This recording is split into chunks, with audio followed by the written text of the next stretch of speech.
You're listening to the Mid-Career GPS podcast, episode 97. This is what I call my concentrated chaos years. Within a span of a little over 2 years, my dad was murdered. He was beaten in the streets of Chicago, and he died from his injuries a few days later.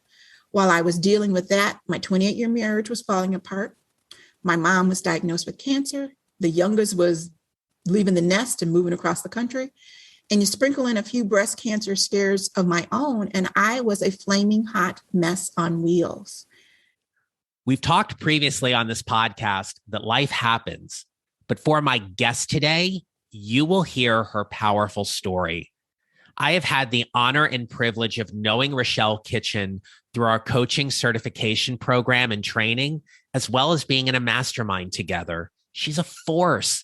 And when I think of strength, I think of Rachell, and I am grateful to bring her story to you today. In this episode, you will learn why our brain wants to default to negative thinking and how we can increase our awareness of when it's happening and what to do about it. You'll also learn a few ways to address any worry and doubt you have about your life and career, as well as how to address your perfectionism and why it is holding you back from achieving your goals.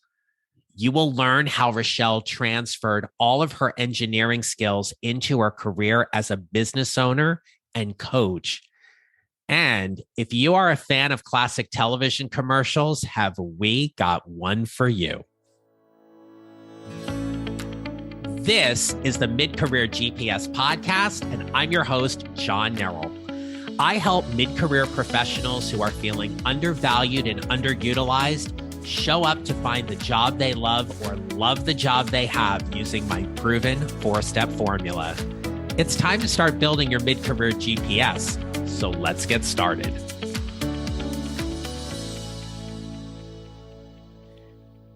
Hello, my friends. Welcome back to the podcast. If you are considering making a career shift, jump, or transition, or whatever you want to call it, I have got a free guide to help you with that.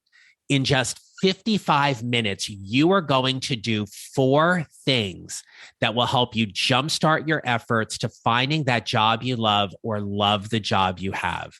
You can go to the show notes or visit johnnerrell.com/free to download your copy of the 55-minute career jumpstart and let me help you create your next advancement opportunity. Look, I know you are busy, but you and your career are worth 55 minutes, and you don't have to do it all at once. Visit johnnerrell.com/free when you are done listening to this episode, and let's start building your mid-career GPS today and give your career the jumpstart that it needs right now. Now, as you build your mid-career GPS, you probably wonder how you take your current skills and transfer them into something else. Maybe you want to change fields, industries, or companies, or you just want to do something different because you believe that is going to make you happier. And honestly, you want a greater challenge. My guest today, Rachell Kitchen, is an excellent example of how you can do that. So I want you to meet her. My name is Rachell Kitchen, and I work with women entrepreneurs and professionals who are struggling with worry and overwhelm and self-doubt. And when they work with me, they get really clear on what is wrapped up in that self-doubt and that what I call Gremlin messages, so that it no longer controls them, their life, or their career. As we are nearing the 100th episode of this podcast in a few weeks, I am grateful to have interviewed dozens of people on this podcast. And one of the things that fascinates me is how many of my guests achieve some part of their dream about who or what they wanted to be growing up. Listen to Rachell's answer.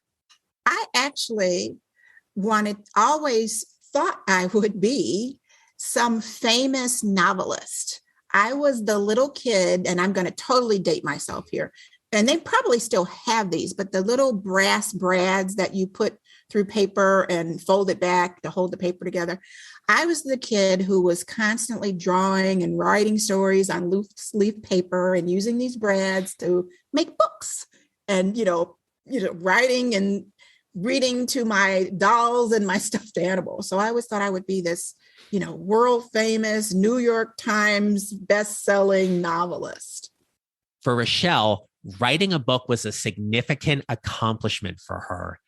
And as I've shared previously, we all have that mid-career moment, which is that catalyst for making us want some kind of change in our career. As you listen to Rachell's story today, you're going to hear several things that will make you take notice. We are going to connect several dots here, but pay close attention to what lands her on the bathroom floor as she describes a pivotal moment in her career. I started out my career as an industrial engineer. At the time, I was married, and my youngest, as I mentioned, was born 3 months early. And both my then husband and I were running for the brass ring. And with my youngest being born so early, she had a lot of medical issues. And so it just wasn't feasible to work 50, 60 hours a week and try to take care of a baby on oxygen and apnea monitors and all these medications. And at the time, this was in the 90s. So I was one of 2 engineers in my whole company, and I was the only minority engineer in my company. So it was a very, misogynistic environment, microaggressions all over the place. And so that was added level of stress. And as I mentioned, that day that I landed on the bathroom floor was another one of those days where the boss turned to me in the team meeting and said, "Rachell, take the meeting notes again." And I was losing it. So I put my pen down on my yellow pad and walked to the bathroom, slid on the bathroom floor, and I was wailing like, I cannot do this anymore. Like many women, and we have seen this recently because of the pandemic, they are the ones who will often stay home to raise their kids. It is a sacrifice on many levels. But for Rachell, she was far busier than she was when she was working a traditional 9-to-5 job. And so I once I was able to get off the bathroom floor, I marched myself into the president's office and told him this wasn't working. What can we do? I fell into an engineering consulting business, and I did it all wrong, John. I didn't register with the state. I just had my previous employer as my main client. I had a few smaller suppliers as clients. And eventually I got to a point, our family got to a point where I didn't need to work.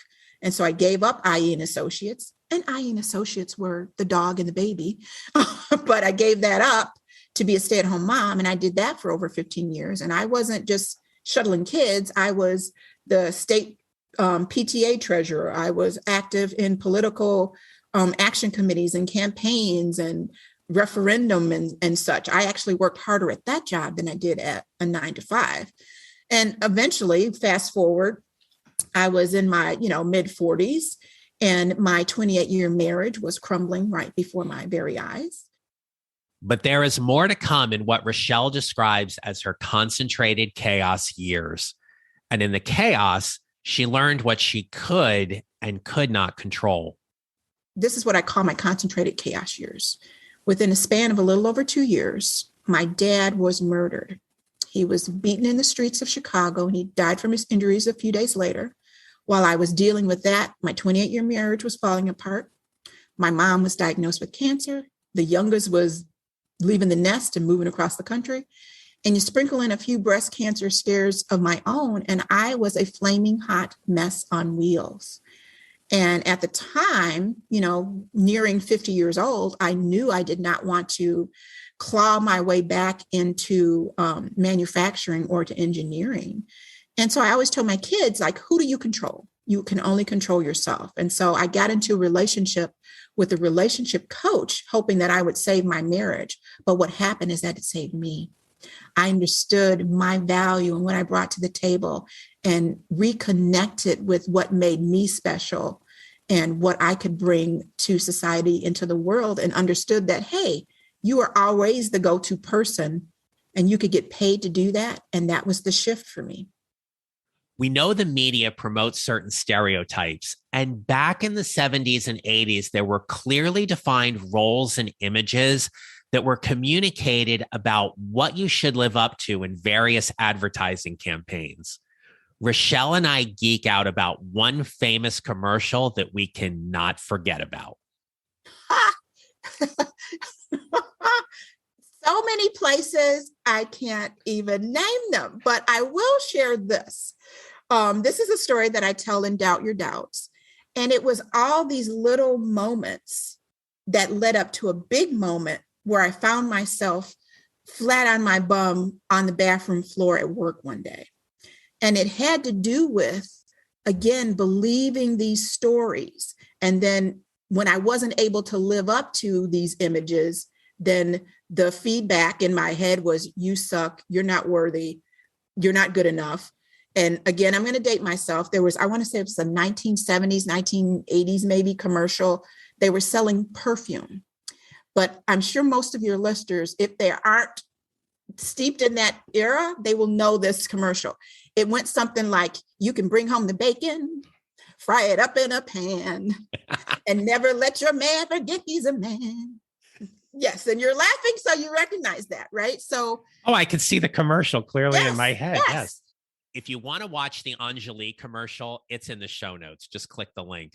Because if you aren't stressed out enough that you have to do everything to make someone happy, the images that are in this commercial advocate for what will unquestionably stress you out. But let's acknowledge that what makes a good commercial is when people talk about it, they remember it. Even today, it is a memorable campaign. And Rachell hits the nail on the head about what this commercial really meant. And so, yes, that was at the height of the women's empowerment, supposedly, movement. But the message that was sending women is that we had to be everything to everybody all the time and do it perfectly. And if we didn't, we weren't a woman. We had somehow failed. And at the time, I was in my teens and my friends and I would dance around to that jingle. I took it on as a mantra on how I lived my life. And so measured each of my successes on that message. And then just putting that type of energy out then brought back similar messages to me. And then when I realized, when I had my youngest, she was a 24-week preemie, and trying to, run the brass ring at work, have a family, deal with a sick baby. I wasn't the woman in the Enjoli commercial. I couldn't possibly be. And that just gave me the messages that you're failing. You're not doing it right. You suck as a wife, a mother, a career woman. And that at the moment left me in a bad place, but I had to shift. That was the only way out of it, to just say, okay, wave the white flag and surrender and figure out how to shift. We all get to a point where we need to raise the white flag, wave it, and surrender. We might think we're giving up, but in reality, what we're doing is getting ready to shift because we know something better is waiting for us. When we resist change, we are afraid of the potential risk of making that change. Rachell helps people navigate these kind of changes in her book called Doubt Your Doubts. The title of the book is Doubt Your Doubts: How to Transform Negative Self-Talk, Take Action, and Confidently Create Your Dream Life. And in Doubt Your Doubts, I really look at the intersection between a woman's inner critic, which I call a gremlin, and how that voice can hold you back or slow you down or stop you from creating your life and career the way that you want.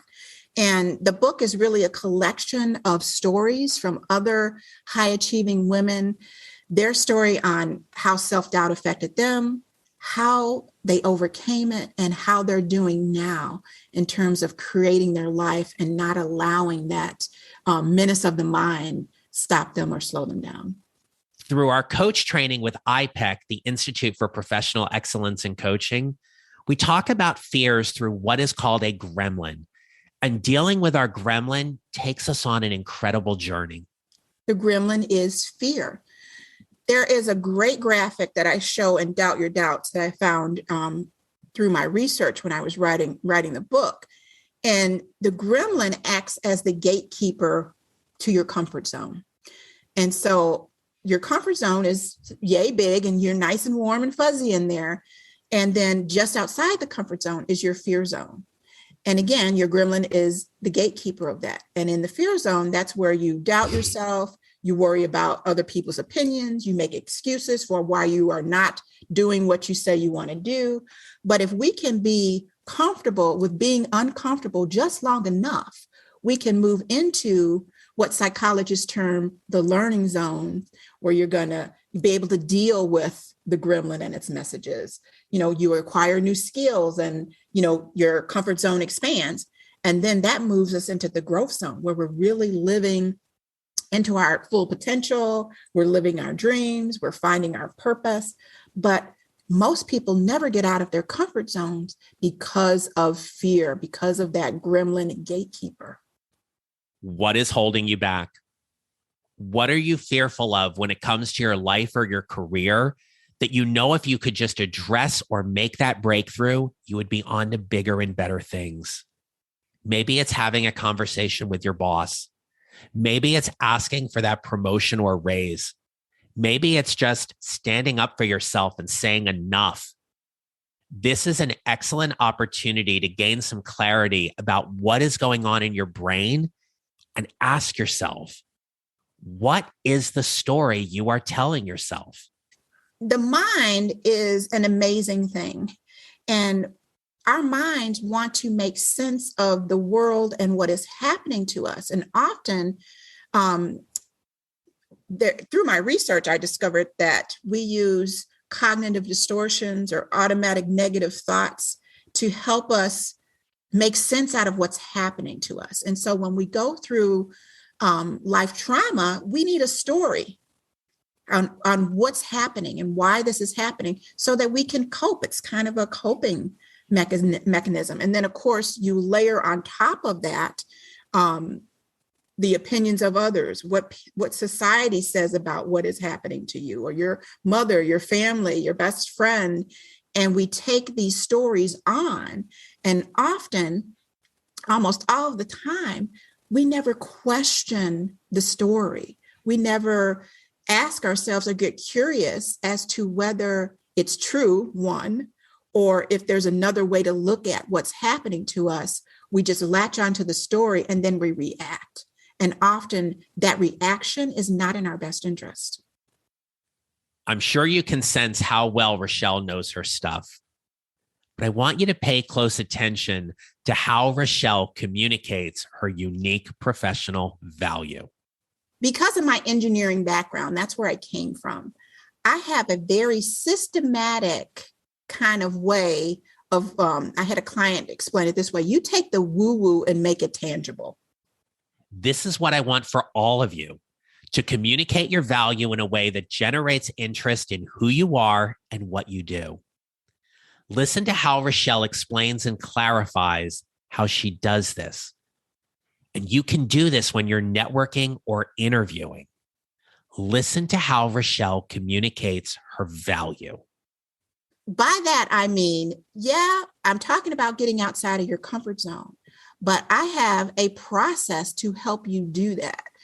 One, yes, having awareness about it is the crucial first step, but you've got to start to learn your personal cues on when your gremlin is on the scene trying to wrench the steering wheel from you.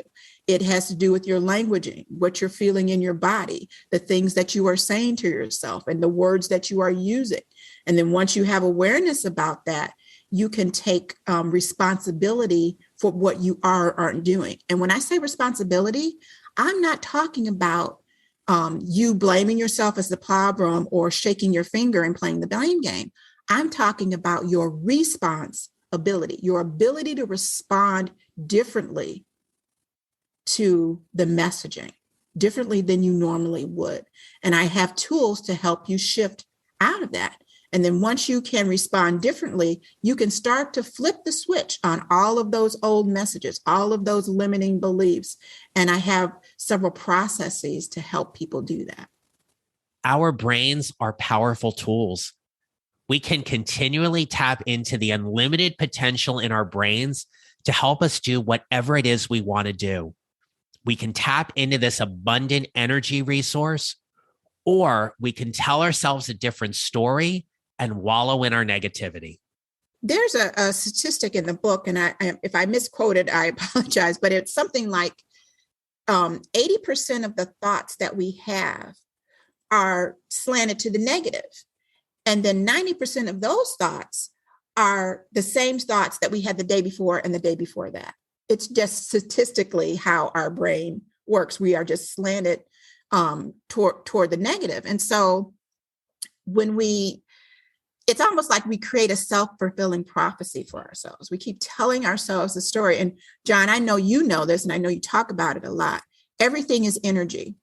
And so if we are putting out negative energy, that's what we are going to attract back to ourselves. And so we are unknowingly self-sabotaging ourselves by latching on to the negative self-talk in our heads and putting out negative energy. And then we get negative energy back, and that reinforces the negative thought, and we stay in this vicious cycle.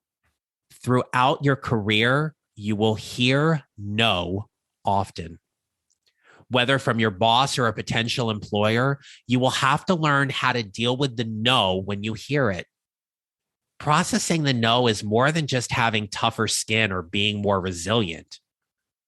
For Rachell, she learned that there are great opportunities when we hear the word no. First, I'd really want to have them kind of have a coming to Jesus moment as, do you really want this? And if the answer is yes, and most likely it is, then reframe that. We often think of a no as no, not ever, when really it's no, not now, or no, not this. And often we don't look at it from that standpoint. And I am a firm believer. I just went through the same conversation with my daughter. She didn't get one opportunity, and she was really bummed out about it because she thought, oh, that was the best opportunity. And not even 24 hours later, another opportunity that was more suited for her lifestyle and what was happening for her showed up. And we just have to, you want to keep going and look at the no. Like I celebrate the no's. Like if I got a no, then that means I'm one more no closer to getting that yes. How do you deal with these life moments when you are disappointed or frustrated, you aren't getting what you want or think you need? As you think back on Rachell's story, her concentrated chaos years taught her this valuable lesson she wants to share with you. Ask for help. Again, pulling on that thread of that Enjoli commercial, I had been under the impression that I wouldn't be a strong Black woman if I couldn't do it by myself. And my gremlin had me believing that if you can't figure it out, then something is wrong with you. But I learned in that concentrated mess that no, just the opposite was true. When I asked for help and accepted the help, that was strength. That was character building, not the messages that I had been beating myself up with all this time. We've heard Rachell talk about the gremlin. And so I asked her, what's your gremlin? Wow. This runs deep for me because that's the bulk of my gremlin is perfectionism. And in a lot of ways, I feel like I modeled or somehow my daughter learned that type of behavior as well, because she is a big perfectionist. And I think that what is most toxic is continuing to buy into the story. Even logically, when we know that, hey, my C game is really someone else's A game and is really, really good. And we know this from the roots of our hair to the tips of our toes, we still fall into that story of no, it could be better. And just allowing that to take hold of us and trying to one up ourselves. That's the toxicity of it, trying to constantly one up yourself. And you can make yourself sick trying to one up yourself. Where are you buying into someone else's story? What does that story mean for you and where your career and life are headed? How much does it serve you to aspire to be perfect? The big thing that I ask myself these days, is this thing, whatever it is that I'm fretting about and have to have perfect, is this going to matter 6 months from now, a year from now, 5 years from now? And just that realization that the stuff that I'm putting the extra pressure on myself about doesn't actually matter in the long run, then I can let done be good enough. I can embrace the good enough for the things that I do really value and that really will matter, versus focusing and saying, applying that way of thinking to everything. If you struggle with perfectionism, join the club because it's my gremlin too. Today, I am much more aware of where my perfectionism energy comes into play and how much it doesn't serve me. I want you to know this: your contributions are gold. Never underestimate or undersell yourself for what you are doing each day. You are more than enough. And if you've been interviewing for jobs and someone hasn't said yes to you yet, know that that yes is coming. Someone wants someone like you exactly in their company or organization. Learn to tell your stories better. And as I always say, tell those stories from a place of value and service. I have an exercise that I have my clients do, and I have them keep a success log. And this actually wasn't my idea. I got this from Jack Canfield. I love JC. And just keeping a success notebook, because again, this is where that perfectionism also ties in, because we often don't give ourselves enough credit for everything that we've accomplished, especially mid-career. We're still trying to figure out how we can end with a bang or shift into a new thing so powerfully. And we kind of poo-poo all the great stuff and everything that's great about us and all our strengths. We kind of poo-poo that. And so I have people write it out. I have you split your life into thirds and write out your successes, from everything from learning to ride a bike to having a lemonade stand or whatever that looked like in the first third of your years that don't seem that big of a deal now, and do that for every third of your life up until the present. And so when we start getting into that pattern of thinking we're not good enough mid-career, you pull out your success list and you're constantly adding to this. Say, hey, you know what? I did some pretty awesome stuff here. I'm pretty neat. I'm all of that and a bag of chips. So this next challenge, I got this. It's just a reminder of what you've done, how far you've come, and that you have everything in you already for what it takes to meet that next challenge, whatever it may be for you. As we wrap up, I asked Rachell to share what advice she has for you to help you build your mid-career GPS. The advice I would give is trust your, I call it your inner sage.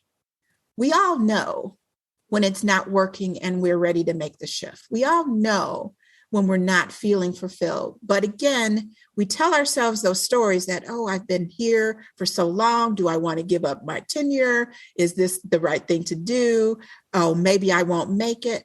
I would just say, trust in your gut, what you're feeling. And you may not know the how it's going to happen, but if you commit to the what, the universe will conspire in your favor and the how will present itself. Here's how you can connect with Rachell, and she's got a few things for you. And then I want you to come back as I wrap up this episode with a few closing thoughts. They can find me on my website, leveluplife.coach. That there's actually a free guide on the website that they can get from there. They can also find my book, Doubt Your Doubts, How to Transform Negative Self-Talk, Take Action, and Confidently Create Your Dream Life, on Amazon and wherever you buy books. And I also would like to offer your audience a free gift. It's called the Reset and Reconnect to What Makes You Special guide, and they can get that at freeguide.coach. What takeaways do you have from listening to my conversation with Rachell Kitchen? Today, we covered so much about perfectionism, telling your story, how to transfer your skills, and dealing with life trauma. Just because you work for a particular organization in a specific field doesn't mean you can't transfer those skills into something else. You are valuable to any organization. And there's an organization out there that needs someone like you with your skill set. You just need to know how to tell your story from that place of value and service to communicate clearly and cleanly how you're going to help them. And if you want some help with this, I want to remind you that I've got this free guide called the 55-Minute Career Jumpstart, and it's going to help you start telling your story differently so you can show up to find the job you love or love the job you have. You can click on the link in the show notes to download it or visit johnneral.com/free to get your copy today. If you have any questions about today's episode or you want to learn more about how I can help you as your coach, drop me an email at john@johnneral.com. Feel free to connect with me on LinkedIn. And you're also welcome to join my private Facebook group. It's called Your Mid-Career GPS. And there you're going to join a wonderful community of like-minded professionals who, just like you, are all trying to figure out whatever is next for their careers. So my friends, until next time, I just want you to remember this. We build our mid-career GPSs 1 mile or 1 step at a time, and how we show up matters. Make it a great rest of your day.